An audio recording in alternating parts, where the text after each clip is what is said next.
No dia de hoje, senhor presidente, por volta das 10 da manhã, o governador Jacques Wagner, acompanhado do ministro Fernando Bezerra, ministro da Integração Nacional, ambos, portanto, nordestinos, tiveram a oportunidade de entregar uma importante obra na microrregião de Irecê, no estado da Bahia. Mais precisamente, para quem gosta de precisão geográfica, no noroeste baiano.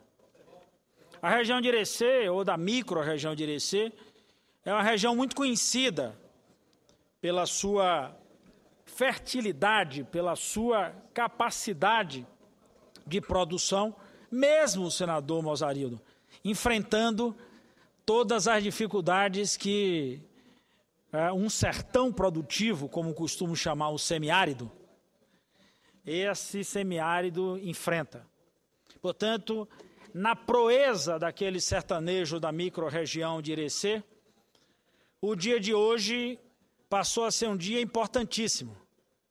Uma obra considerada das mais difíceis, com investimento na ordem de 178 milhões de reais, uma obra que tem uma abrangência de aproximadamente 16 municípios naquela microrregião, os municípios ali de Irecê e Itaguaçu da Bahia, que eu quero chamar a atenção primeiro, porque é onde, inclusive, o governador se encontrava na manhã de hoje. Então, ali, Irecê, América Dourada, João Dourado, Lapão, Ibipeba, Ibititá, Barro Alto, Barra do Mendes, Canarana, Presidente Dutra, Uibaí, São Gabriel, o próprio Itaguaçu da Bahia, que eu já falei. É importante registrar de novo, o município de Jussara, Central e o município de Cafarnaum. Então, senhor presidente, esses 16 municípios tiveram no dia de hoje essa boa notícia.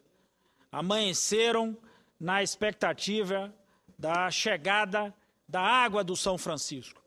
A obra da adutora, com os investimentos que já me referi aqui na ordem de 178 milhões de reais, portanto, fazendo com que essa água do São Francisco possa chegar a essa região, além do que o governo também autorizou no dia de hoje a construção, a pavimentação ou a licitação para a pavimentação do trecho da cidade de Xique-Xique até a região do perímetro, que nós chamamos lá de Baixio, que muita gente até batiza como Baixio de Irecê, mas que na realidade o Baixio se localiza até nas terras de Xique-Xique.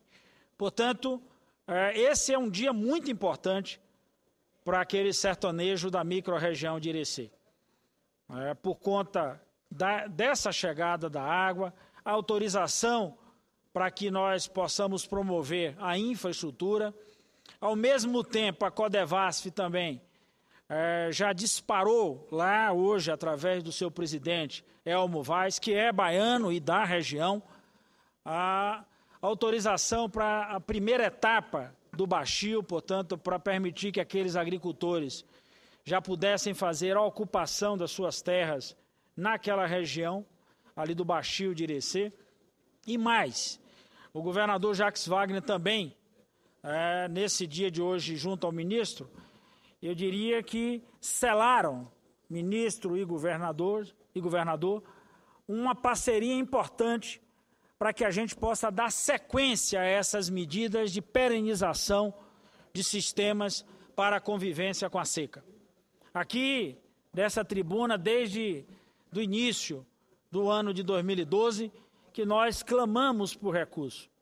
O Ministério da Integração foi solícito, nos atendeu, fez de forma, eu diria, comprometida todo o nível de empenho e, ao mesmo tempo, a liberação dos recursos.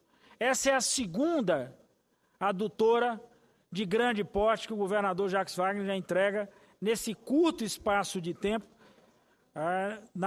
usando aí as prerrogativas que o velho Chico nos permite, que é de já fazer a água chegar a outros cantos. E me refiro à adutora do Algodão, ali na região de Guanambi, e agora a adutora do São Francisco, portanto, lá na microrregião de Irecê. É fundamental para que essa política possa ir ao encontro de todo esse desejo do sertanejo de ganhar as condições. Mas essa é uma região também, meu caro Mozarido, onde nós temos um número expressivo de pequenos, de mini e da agricultura familiar. E que mesmo no dia de hoje, vários deles já nos ligavam cobrando as soluções e principalmente as rodadas de negociações para a questão da dívida. A medida provisória 610 já se encontra aqui na casa, provavelmente o senador Eunício Oliveira deverá ser o relator, mas nós temos em curso aí várias medidas que foram aprovadas e que nós somos do Banco do Brasil e do Banco do Nordeste, agilidade. Agilidade para solucionar o problema desses agricultores, agilidade, inclusive, para permitir que esses agricultores tenham acesso ao novo crédito, até porque na Bahia a chuva chega, e quando não chega a água advinda do céu, chega como essa que eu me referi aqui agora, através de adutora.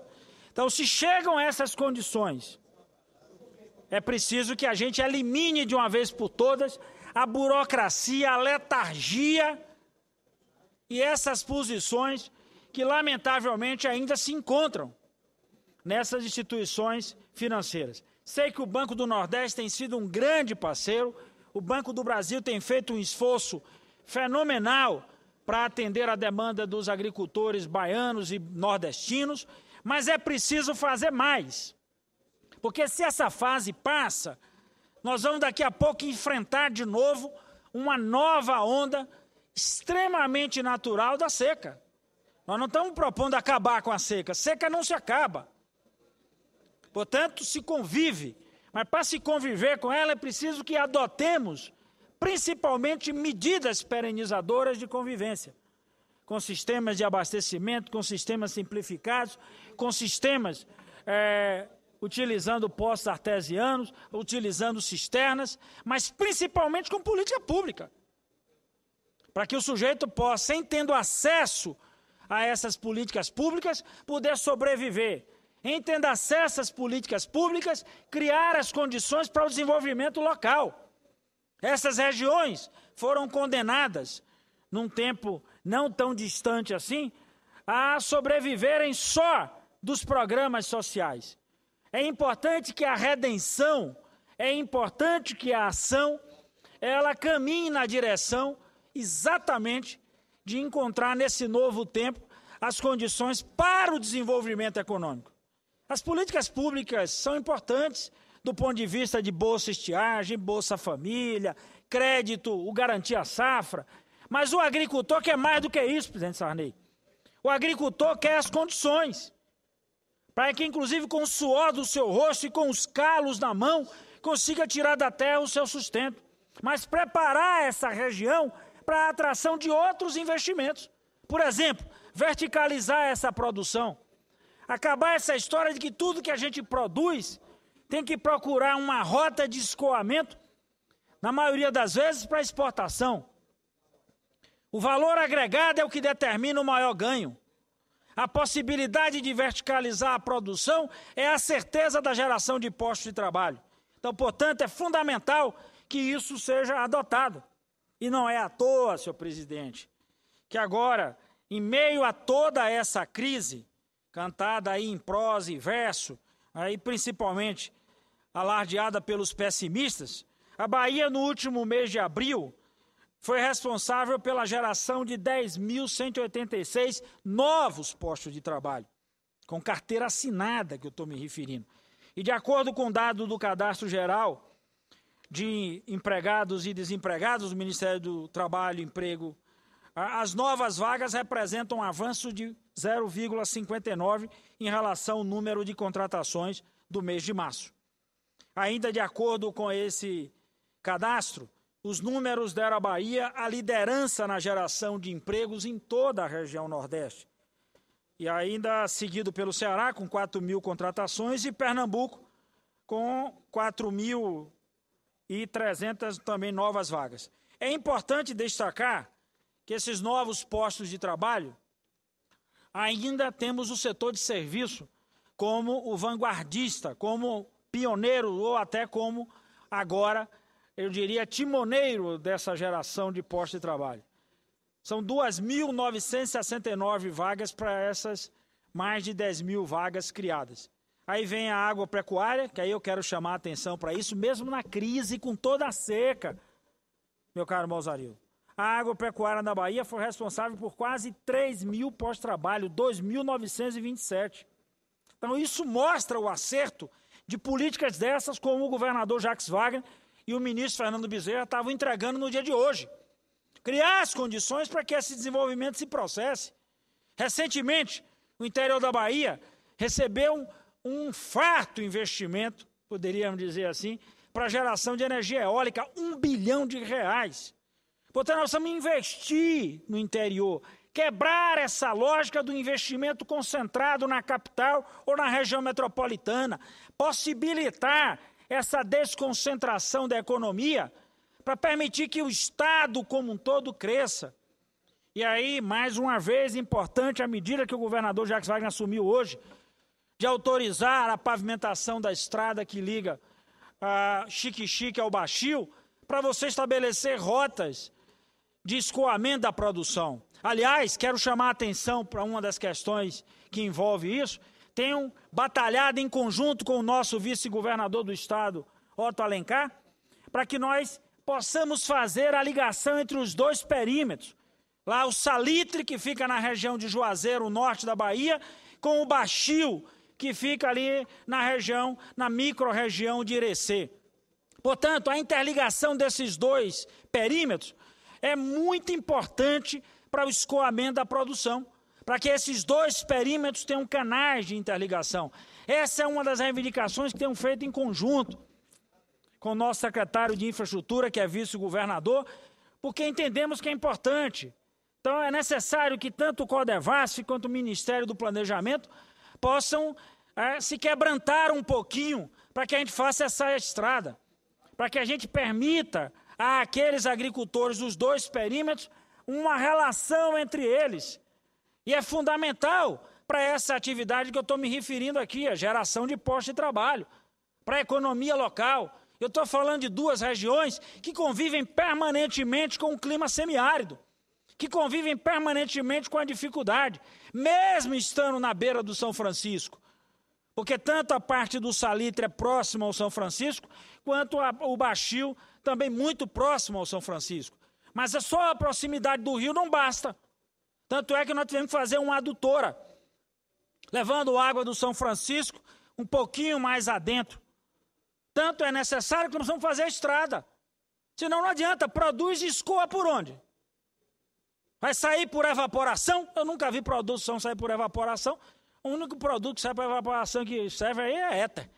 E que mesmo assim, depois que evapora, não serve mais para nada.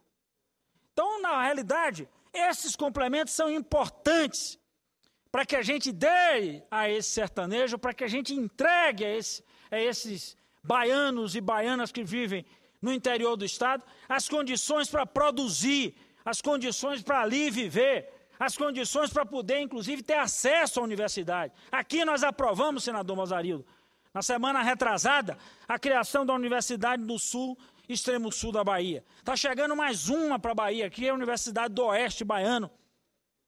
Agora, é importante que a instalação dessas unidades sejam acompanhadas de medidas como essa, para permitir que a economia local cresça, que a economia local permita a atração de investimento, a chegada de empresas, a geração de postos de trabalho, para que a vida nessa região não seja marcada como num passado bem recente, só pelo o bilhete da viagem, na maioria das vezes, no pau de arara, para procurar o grande centro.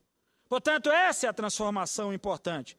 Por isso eu quero aqui salientar que nesse caso específico, do dia de hoje, não é só a adução não é só a adoção de medidas com essa adutora, mas é, na prática, eu diria, a abertura de um caminho que nos permitirá, com essa adução, a chegada da água e, ao mesmo tempo, a chegada das oportunidades para o sujeito lá plantar, colher, produzir e ter a capacidade, na sua terra, criar os seus filhos, ver os seus filhos crescerem, desenvolverem e, ao mesmo tempo, ganhar outro caminho. Porque senão fica só marcado, senador Aloysio, para os filhos desse sertanejo, a vida da roça. Não que seja algo degradante, ou que seja algo completamente fora, mas por que não na roça e viver de outra opção? Mesmo na roça, ter a oportunidade de cursar a agronomia, ter a oportunidade de cursar outras coisas, até tecnologia. Portanto, essa lógica de que as pessoas têm que migrar para a cidade grande, Salvador, durante muito tempo, foi a Meca do estado da Bahia. Todo mundo se virava para ela. Eu sou filho de uma família que foi assim. Meus pais foram embora da cidade do interior para Salvador. Eu, como já sou um dos fins de rama ali, já sou um dos últimos, tive a oportunidade de nascer em Salvador. Mas meus irmãos, inclusive os mais velhos, nasceram em condições completamente adversas. Meu pai largou a roça e virou ferroviário. Essa não pode ser uma prática desse novo tempo. Isso não significa dizer que quem está na cidade do interior só tem que trabalhar na roça. É por isso que nós estamos defendendo a chegada do desenvolvimento, para que, além do trabalho na agricultura, outras oportunidades sejam dadas em quaisquer cantos do estado da Bahia, em qualquer outro estado. A política de desenvolvimento nesse país passa exatamente pela desconcentração dos investimentos e a desconcentração econômica, permitindo que os estados, que todas as regiões dos estados possam ser enxergadas a partir, principalmente, da sua vocação e não condenadas ao atraso a partir de uma decisão política ou até da opção de investimento, principalmente localizado pelas condições de infraestrutura. Por isso que esse debate estruturante, ele é decisivo para que a gente crie as condições em igualdades para todos, onde quer que estejam vivendo nesse país. Por isso, senhor presidente, é um dia importante para a gente no dia de hoje, e eu quero encerrar, vou encerrar meu pronunciamento, senhor presidente. Para registrar a presença aqui nas galerias de visitantes convidados pelo deputado Dirceu Seráfico, do PP do Paraná, que são de Toledo, no Paraná. Sejam muito bem-vindos aqui. Ok, senhor presidente, sejam bem-vindos os que aqui visitam esse Senado, e essa é uma das coisas da proeza desse novo tempo, porque muitos não conseguem chegar aqui fisicamente, mas muitos hoje conseguem estar aqui virtualmente. Então, acho que essa é uma das grandes virtudes desse novo tempo, a possibilidade da gente, em tempo real, poder se comunicar em qualquer canto desse país com todos os cidadãos. Então, era isso que eu tinha a dizer, senhor presidente, na tarde de hoje. Muito obrigado.